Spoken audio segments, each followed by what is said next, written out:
What's up, folks? We're getting settled in here. Got my producer in the back and taking a look at everything, getting settled.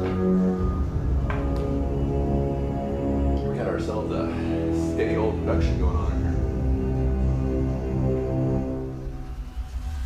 here. Alright, so if the camera shakes a little bit, as I mentioned before, I have cats, and my entire setup is completely reliant on two tables stacked up on top of each other with a tripod on top. So, if anything goes wibbly wobbly, it's my cat's fault. Not my fault, it's my cat's fault. Blame them. Thanks for anybody who's stopping by. We're really excited to get this going. Well, I know I am. We got a little bit of butterflies going on. We got an actual production thing going on. And here comes Flappy in my lap. I say hello to Flappy. Flappy, look at the camera. You have no stage presence. There we go. He's my oldest and dearest, fluffiest cat. He's going to put his cat hair all over me, as is his duty. Hello, everybody. Michael LeBlanc here, sitting with you wherever you are. I would like to thank everybody who has liked my page over the last week, as I have decided to push this into a more approachable and more digestible format, something that's more in your face, as I've said before, something that has a lot of love and a lot of feeling to it. I just really want to be able to reach out and talk with everybody and connect and show that we're not just one person looking at a camera talking to a whole bunch of other people. We are all together. We're all looking at each other. We're all getting the chance to talk to each other. Don't say that you don't look at your screens and say, things back to the people that you're watching. If they say something you don't believe, you're like, oh, I don't believe that, and then you go scroll down to the comments. You can do that here too, by all means. If you have anything to say, comment-wise or anything, you can feel free. If you gotta sneeze, sneeze. if there's anything you want to say, please scroll down in the comments. I've got somebody who can take a look at them, and we can have a conversation. I can't see you on my screen because it's flipped around. Otherwise, when things come up and I have cards and whatnot, and I want to be able to show you signs and whatnot where I have written for you, they'll all be backwards if I put my camera around. And I don't think a lot of us can just easily read backwards. Some of us can, some of us can't. Anyway, I'm over 200 followers and likes on my page, which means hopefully this is reaching some people out there, which, if so, again, welcome aboard. I hope you guys like comma. Well, I hope you guys like commas and periods and punctuations. I also hope you like karma, positivity, and talking about self-love, helping your fellow human, whatever it is. I'm gonna put out some hashtags out there that really exemplify what each episode's about. Today's episode, alright, we're gonna get this thing started. Now, first I wanna ask you guys a question. Is it ever okay to not tell the truth to a friend when you're talking to them? Now that question gets really prickly, it gets kind of involved, and it really steeps itself in what karma could be about when it comes to your life.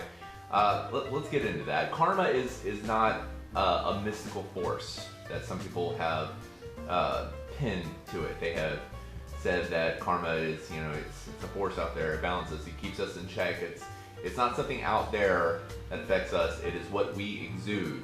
We take the energies around us, it puts it into our internal forces, our engines, like what I call our karmic engines, and then it puts out whatever your engine is tuned to do. So it's like cause and effect. What happens to you, you take it, you affect the world around you. It is very much cause and effect that affects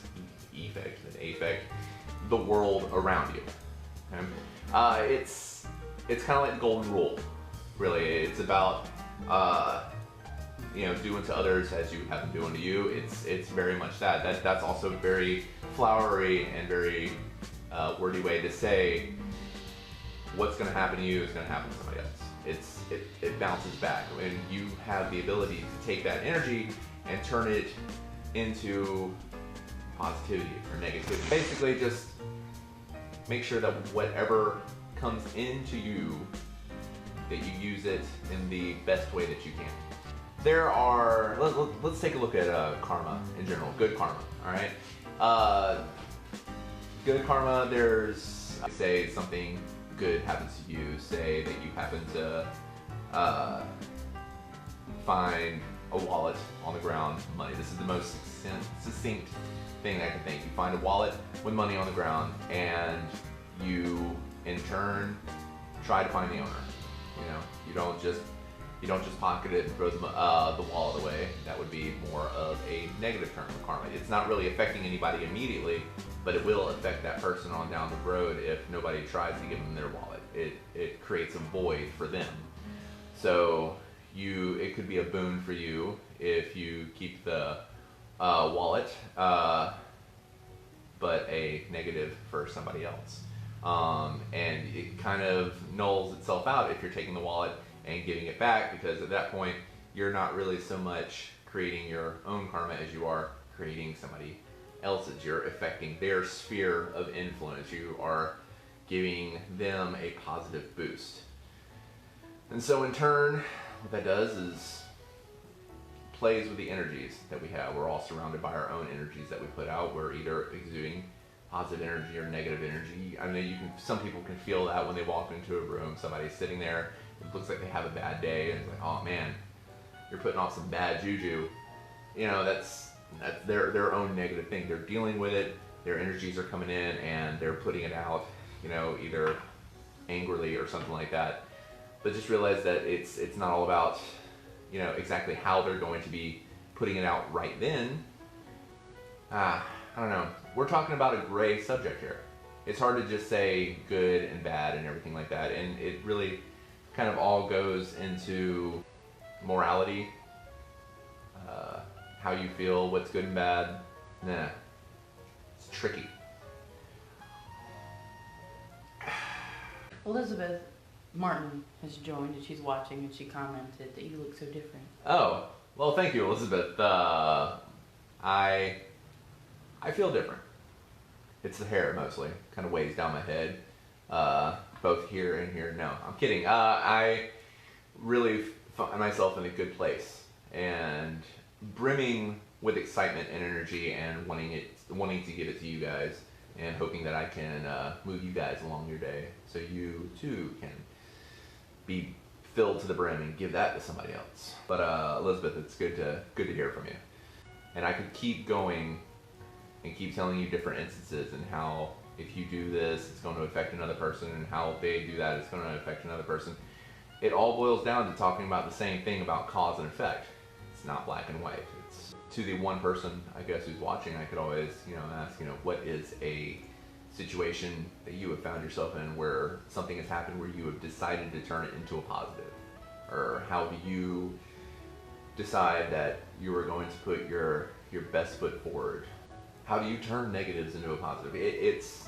Everybody has their own coping mechanisms, and everybody has a different way that they want to do things. Corey Watson just joined. Hey, Corey. Nice to meet you, man. Glad you can make it. Welcome to Sittin with Michael. I was just asking everybody how they felt about attuning their energies, how they turn negatives into a positive, how they perceive karma. Like I said, I want this to be a conversation between us two. And Corey said, "Hi, Mike." Hi. What happened to structure? Well, structure will come. Talking about karma is you could try to boil it down in 15 minutes and really try to impress upon people how important it is that they take the energies that they have and put it out to something that is either going to help or at least nullify some of the negative energies around, which is actually one of the things that I was thinking about talking about, and I'm glad we brought it around to this, is that if you come across a situation where there is a lot of negativity happening, there's a phrase out there that a lot of people know. It's called killing them with kindness.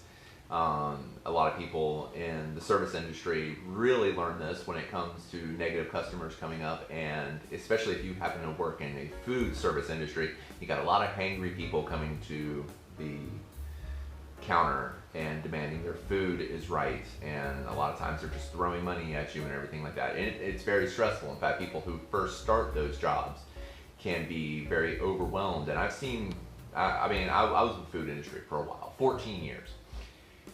More than that, but for one particular job, I was with it for 14 years. And the new people sometimes, especially if we put them up there on the register and a rush would come in, I've seen about maybe 45% of those kids, grown adults, it doesn't matter, who have never been in that situation, go to the back and cry it out. I prefer them doing that than yelling at the customers, which has also happened before too. That right there is definitely a example of taking negative energies that you receive and doling negative energy back out. The people who go back to go back there and cry, they just let their energy out and everything, and then they come back. They know how to deal with what's going on inside of them. And they come back, they wipe their face off, and they smile back at the customers. Those are always the gems that I have found while I was working in that industry, and I really looked forward to seeing more people like that. Lynn, hey Lynn, nice to see you.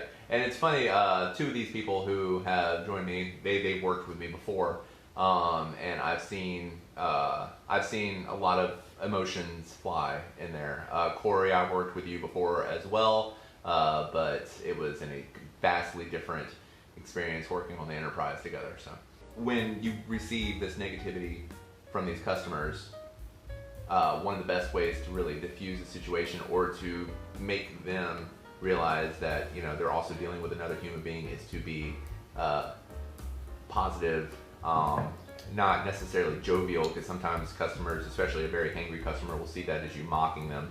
It's just to smile, be understanding, be polite, realize that they're not just angry at you. They could be angry at somebody who's in the car waiting on food. They could be angry at themselves for refusing to feed themselves so much to the point where they're hangry and coming to you.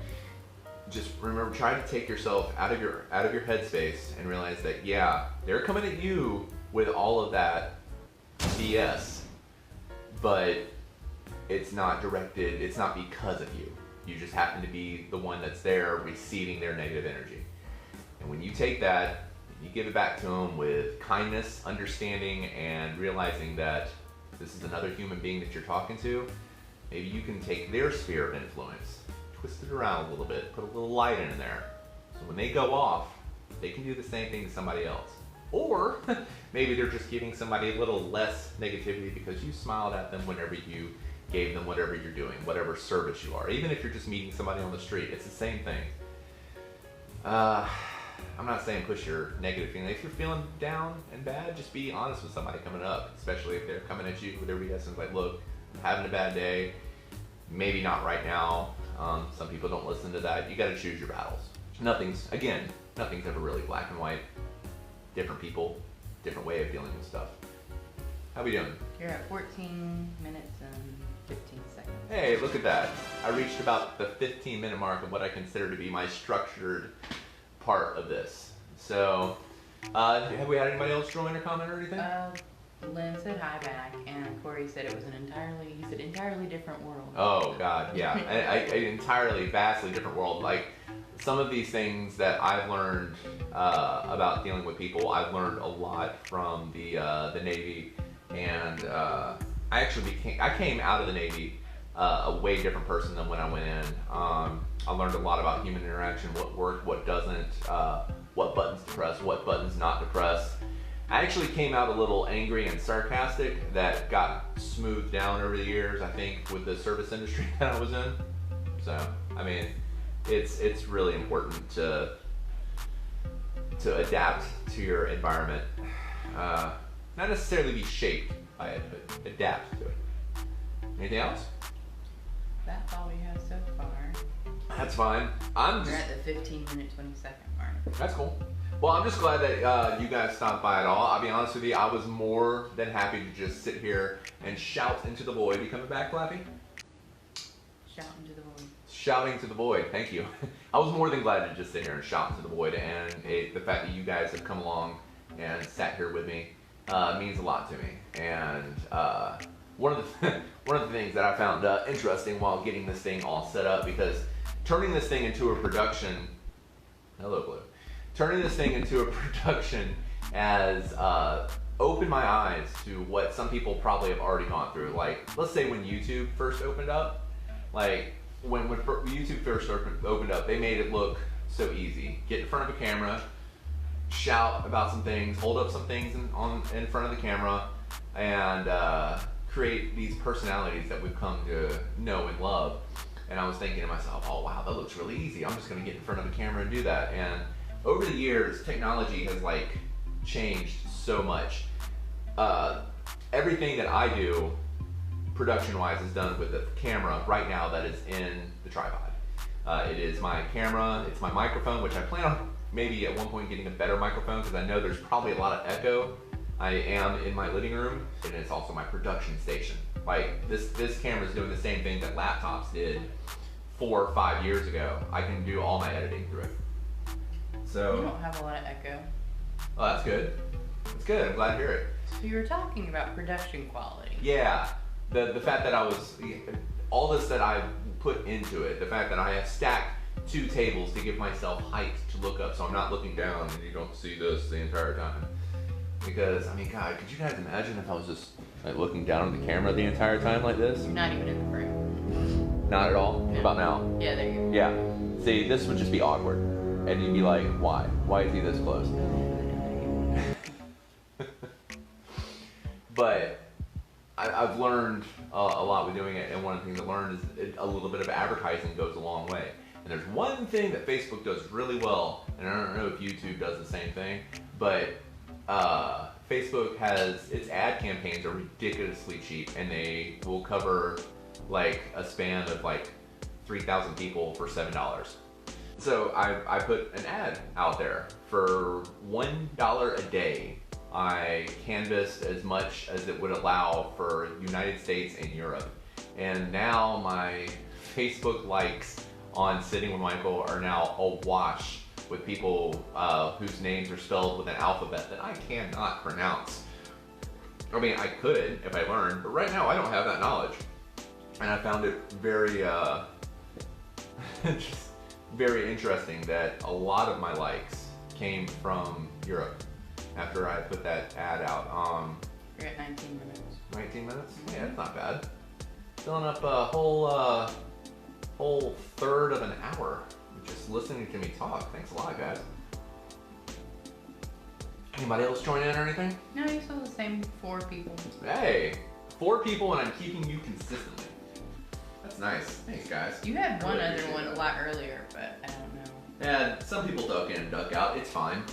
Some people don't like just sitting here listening to a guy talk about his feelings and trying to reach out to people, and that's fine. Corey commented one more thing. He was back to when you were talking about the enterprise. Yeah. Back to the entirely different world. He said we ran on caffeine and sarcasm, I think. Oh yeah, yeah. The caffeine addiction started way early, back in the boot camp era, where I used to take really strong coffee and then put chocolate powder in it, and then sugar, and stir that up, and that's how I got through my day. It was like 4 or 5 of those things. Probably tastes almost like repressed coffee. Yeah, but with a lot more processed sugar. Well, that's because you can't have. That's right. I shouldn't have the processed sugar. Okay. I'm gonna go ahead and start winding this down, guys. Again, thank you so much for joining me. This is gonna be the only official Sitting with Michael video that's coming out this month. The next months are gonna have the Sitting with Michael video, the main one that introduces the topic that I want to talk about that week. And then 2 weeks later, it's gonna have like a follow-up to see, you know, what you guys did with that information, if anything, or just to say hello for 10 minutes. I just want to reach out with you guys. I know I didn't answer the question that I asked in the beginning of the video, where I was saying, is it ever okay to not tell a truth to a friend when you're talking to them? There's a reason I didn't answer. Next week, we're going to be covering truth, which is a very broad subject, and I'm going to try to narrow it down as much as I can in 15 or so minutes. But we're going to address that question next week. In the weeks to follow, there's going to be things like living purposefully and whatnot, and one of the things that I want to share with you guys is this wonderful book that I picked up, and it's called Blue. It's also the same name as my cat, but this has nothing to do with a cat. It is a mindfulness tale How are we doing on the shot on that? Blue, a mindfulness tale, and it's all about this blue bird and how he approaches life and how he learns to approach life. And I'm going to break it down in 2 sections because I think 3 and 4 we're talking about living purposefully. And this is really going to go with that.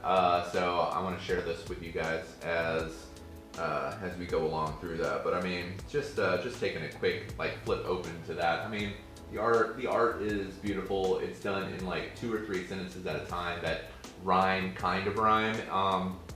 But Hill Schroeder wrote it, illustrated by Nuri Kelly. I bought this while at a art show in Atlanta, and I instantly fell in love with it when I picked it up, and it's been on my bookshelf ever since. So this is just enough time for me to sit here and talk about a challenge that I want to do. At the end of every main episode, I want to do a challenge with you guys that you in turn can challenge your other friends or just ignore it. I don't care, but I just want to at least put the seed of an idea in your mind. And this month's challenge is incredibly easy. Get yourself a journal, something to write in, simple notebook. It can be something incredibly easy, like a little Mead, M-E-A-D notebook, you know, not even spiral bound or something that's held together with glue, or a little notepad or something like that. Something where you can write down your feelings of whatever it is. Now, if you don't want to do that, I also offer the chance to get in touch with me either here on Facebook, or you can get in touch with me on Twitter. The thing that I have right here, it's my planner. So all the information that I have that I'm doing this show with is in here, but I'm also going to be doing the challenges that I set out. I'm not just going to ask you guys to do something that I'm not going to do, and I want to do them with you. So if I wind up being the only one that does it, that means that I am working on my life and I'm trying to live purposely too. So maybe this is my journey and you guys get to watch it, but I'd like to do it with you if you could. And has there been any other comments or anything like that? No, that's it. All right, well guys, thank you so much for joining me on the inaugural beginnings of this first video. I'm really glad to sit here and make this happen, and I'm glad you guys are starting with me. As always, I love you guys. Save a seat for me. I'll see you guys soon.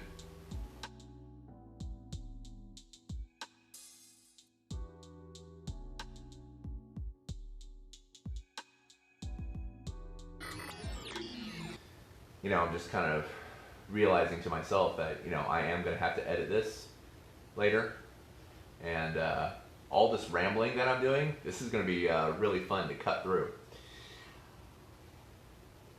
I have a feeling by the time I get it cut down and everything, it's only going to be like a 3-minute video. Most likely, yeah.